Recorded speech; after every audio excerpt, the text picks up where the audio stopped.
આ ન્યૂઝના પ્રાયોજક છે CSC બાલ વિદ્યાલયા। લાહોરી ઝીરા, હર કોઈ પીરા લાહોરી ઝીરા। વલસાડના ધરમપુર ચોકડી ઓવરબ્રિજ નજીક પુઠ્ઠાના રોલ ભરેલ પસાર થઈ રહેલ ટેમ્પોને નડ્યો અકસ્માત। તારીખ 17 મે શુક્રવારના રોજ 3 કલાકના અરસામાં બનેલી ઘટનાની મળતી માહિતી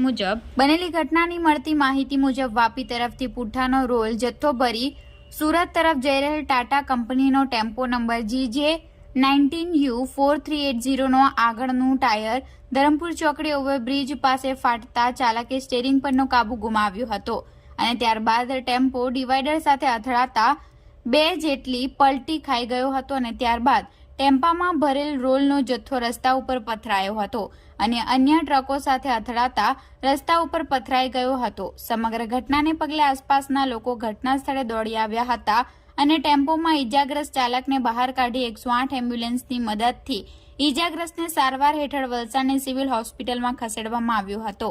સમગ્ર ઘટનાની જાણ વલસાડ જિલ્લા ટ્રાફિક પોલીસની ટીમને થતા તાત્કાલિક ઘટના સ્થળે દોડી આવી હતી અને ક્રેનની મદદ બોલાવી ટેમ્પોને સાઈડે કરાવવાની કામગીરી હાથ ધરવામાં આવી હતી।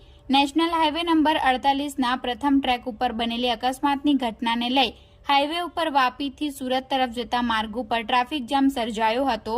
જો કે જિલ્લા ટ્રાફિક પોલીસની ટીમ તાત્કાલિક દોડી આવી તાત્કાલિક ધોરણે ટેમ્પો સાઈડે કરાવી વાહન વ્યવહાર સામાન્ય કરાવ્યો હતો।